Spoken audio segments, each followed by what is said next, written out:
forced inside because there may be a storm just about to hit outside. The day has been called off after 45 overs. Michael Atherton, you've been fairly critical of the quality of cricket in this Ashes series. What did you make of the quality of cricket in those 45 overs? I thought it was a pretty good day for England, having lost the 3 wickets in the first hour. That was an excellent partnership between Harry Brook and Root, which we'll come on to in some detail. I thought Australia's bowling was only okay. I mean, they're obviously missing Cummins and Hazlewood and Lyon.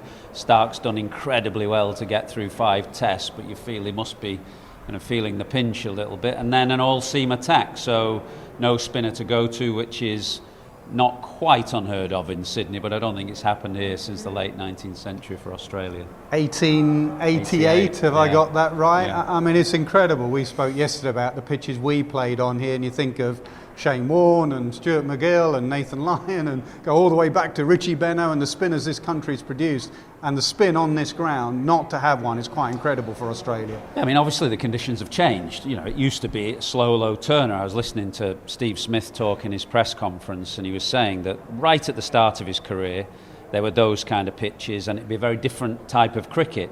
You know, you'd get games going deep into the last day.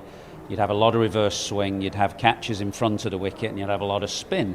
But he said for the vast majority of his career, they've really not been like that, and they've become more extreme towards the latter few years of his career. And I got the sense, actually, listening to him, that Australia weren't going to play a spinner. It was just the way he was talking didn't seem to me that Australia will play a spinner. And that might be a part reflection on Todd Murphy as well. Obviously, if Nathan Lyon was fit, I imagine he might have played. And not that Todd Murphy's a bad bowler, of course, but he's not Nathan Lyon, so a combination of factors. But it means that the cricket that we've seen has been a bit one-dimensional, hasn't it, throughout the whole series. I think the Melbourne Test was the only test in Australia, only Ashes Test in Australia where there hadn't been an over of spin. And I think this has been the series where there have been least overs of spin in an Ashes series. So it's been that kind of cricket, really. And I don't know, looking at the pitch today, you wouldn't say that it offered enough for 5 seamers, but that's not to say that it's going to turn on the last day either. We've got to wait and see how it plays. I mean, what did you think of the decision, both on Murphy and England's not to play Bashir? Well, I think you have to be careful. I mean, the forecast is for it to be hot, and you have to pick a side for the first day, but also for the last day. I've made that mistake myself at times. I look down at a ground and a pitch, and you just judge it on day one. You have to throw it ahead. But I think both captains feel that with the heat, actually what will happen here is that the cracks will open up. They're saying it's quite dry and cracked underneath, and that will mean up and down bounce, and that's when you want your seamers. I just want to give you a quote from Crash Craddock, actually, someone we know, a broadcaster and journalist out here, and it shows they're not happy in these parts. Enough is enough. Richie Benaud would be rolling in his grave for Australia not to choose a spinner for the first time in 140 years at the SCG is a dreadful indictment of the pitches and policy. Spin bowling is officially dying in Australian Test cricket. Well, what's happened, and this has been a gradual thing, is that the pitches have become more uniform and less varied, and that's partly because of the drop-ins at the multi-sport grounds like Brisbane, Adelaide, and if Sydney, which used to be the outlier in terms of spin, if that's gone more the way of the other grounds in terms of grass being left on the pitch, then there is that lack of variety, and that's not necessarily a good thing for the game, because if you've got a 5-test series, what you want to see throughout that showing is like the whole range and variety of skills. You know, we talked about that at Melbourne. The fact that it was a 2-day game meant that you didn't see a lot of batting, a lot of spin bowling, and we're not going to see much spin bowling here.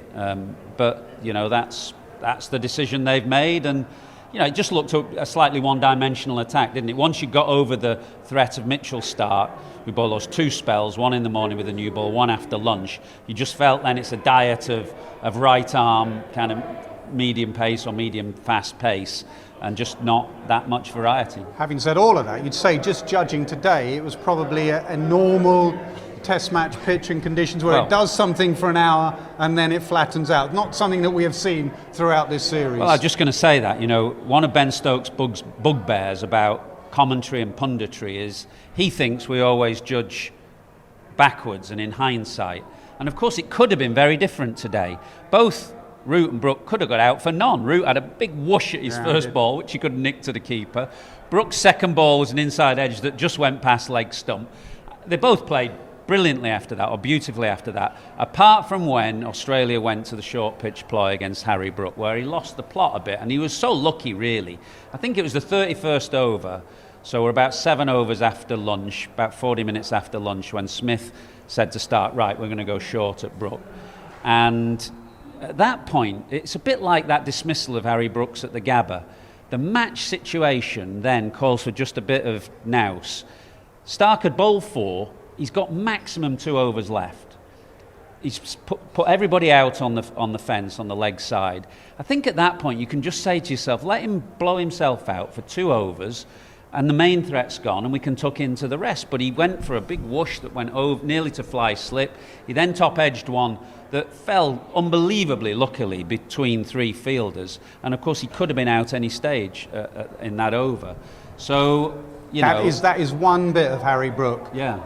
That I'd like him to put away. We saw it at Lord's in the last Ashes series when there's literally 8 men back, leg side, offside, to carry on, to backing away and carry on pulling and hooking. I don't know and it's actually not just a Harry Brook thing. I've noticed throughout this series, the duck and the sway has just gone out the game. And we played with someone who got a Test 100 on this ground, Mark Butcher. You bounce Mark Butcher, he would just duck under the way and that's it. And bowlers would get bored of bouncing Butch. Whereas if someone keeps hooking... It's the match situation. Yeah.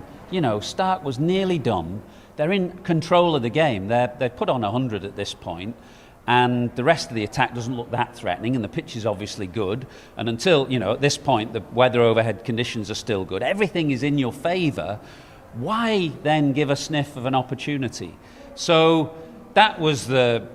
if you're being critical, that was the area where we would be or I would be critical of Brook today. But an excellent partnership still that has got England into a strong position. Sounds like we're whinging now because we're whinging about lack of spinner and that. But let's be honest, that partnership. Apart from that, the 2 lads, the 2 Yorkies, number 1, number 2 batters in the world. Apart from that little spell, they played beautifully. They did, and the whinge is interesting because it goes back to what Ben Stokes says about we only talk in hindsight. So if he's going to be like that, if say Harry Brook charges and nicks it first ball and we're critical, and Ben Stokes says, well, it's fine margins, it could have gone for 6. You also have to go the other way. When things work out, you also have to say, well, it might not have worked out, particularly around that little 20-minute period when they went short at him. But as you say, I thought Root played beautifully today. He's not got many happy memories of this ground, actually, if you think about it. He was dropped here in 13-14. He was hospitalised on that very hot day in 17-18. He got 2 low scores when he was captain in 21-22, so he probably feels, he needs to get something from the ground. I think just the less bounce here at Sydney plays to his favour. He played that rundown shot a lot more. It's when it nips and bounces, that's when that rundown shot gets him in trouble. When it's a little bit of a slow seamer by Australian standards, then he runs it off the face of the bat beautifully. I think 23 of his first 50 came behind square on the offside. And when he can play that shot, when it's working for him, he's such a lovely player because that's his kind of bread and butter. He can turn over the strike, things tick along, he doesn't get stuck. And obviously Harry Brook got plenty of the strike then as well. And when they bowled full at Harry Brook today, I thought he looked excellent. I thought his play off the front foot, both defensive and attacking, was very good indeed. And that's a good combination because if Root is rotating the strike, Harry Brook is never going to score slowly, so that's constant problems for the opposition captain. So that partnership was wonderful, and all the England fans would have really enjoyed that. Let's go back to the first hour. Firstly, not in hindsight, but just when that coin came down, having not played a spinner to bat first. I mean, we've not had a close look at the pitch. It looks the right decision now. Would you have done that as well? Well, it looks the right decision to have batted first, and it was a beautiful morning. I mean, not like that now with the storm clouds around. If it had been, with those heavy overhead conditions right at the start, you might have thought twice about it. But it was a beautiful, fresh day. We'd had overnight rain, but it just felt like a batting morning, and there was a bit of movement there, as you'd expect on the first hour in Australia, but it wasn't excessive. There was a tiny little bit of swing for Starc and Nisa. And a little bit of seam, wasn't it? Let's talk about the Duckett dismissal, because he's had a difficult tour. He looked like he was getting in a bit of rhythm. I saw Greg Blewett do a good piece in The Zone for 7 about his back just coming across. He's sort of getting a bit squared up and his back coming across. So these are the sort of things you highlight when you're getting out and nicking it, and you don't highlight it when you're smashing it around England? Or is there a slight technical weakness just on that 4-stump line? Because he's had a couple of good balls, but he's also had a couple of dismissals out there that he feels he could have played better. It's the angle from Starc, because it starts to come in. And if you think there's a couple of occasions in this series where he's turned the ball a bit too soon and kind of got a leading edge. And it was listen, the ball that got him out, it did a bit, but I thought it started on a line where he can leave the ball. But of course, he's not somebody who does leave the ball, and he's had quite a bit of success doing it his way, which is a pretty unorthodox way for an opening batter. The danger was always here in Australia with that little bit of extra pace and bounce than you would get in England.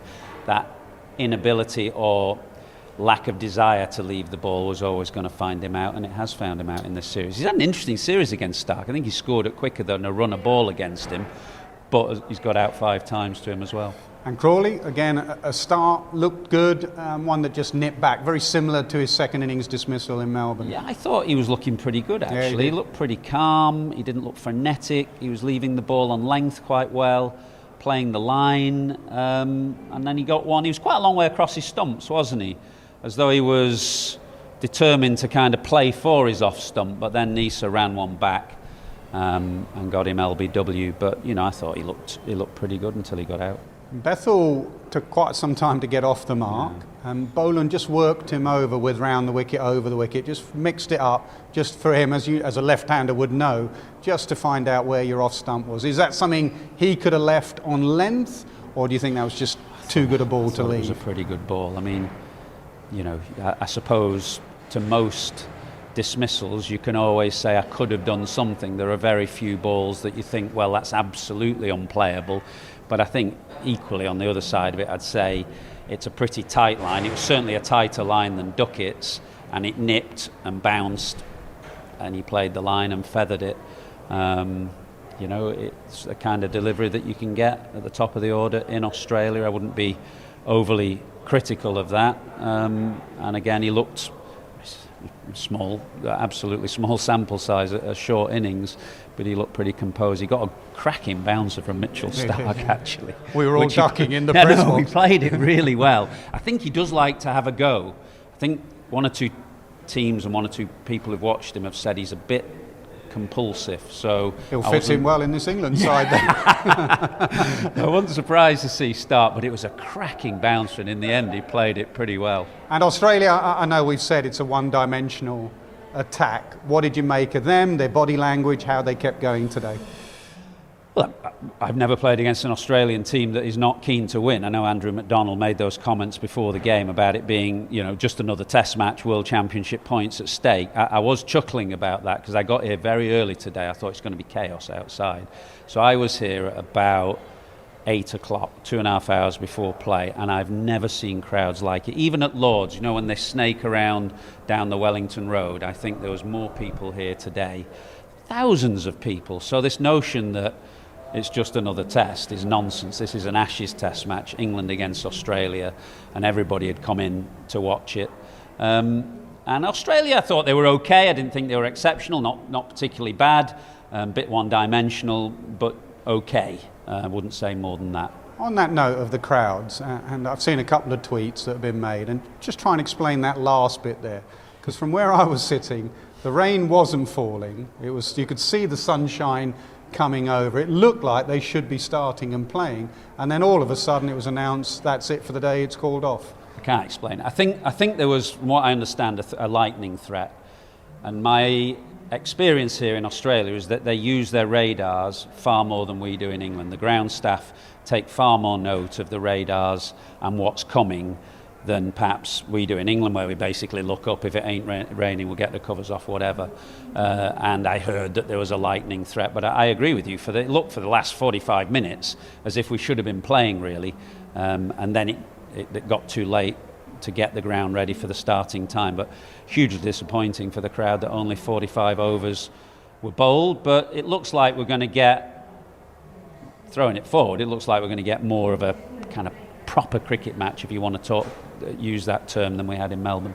Yeah, we'll make up some time tomorrow. They start early in this part of the world, half an hour early. It was a shame at the end there because we've not had that much cricket in this series, so to just get half a day in today. But the weather forecast is good for the rest of the Test match, and as Michael says, we might actually get what you call a proper Test match. Who knows?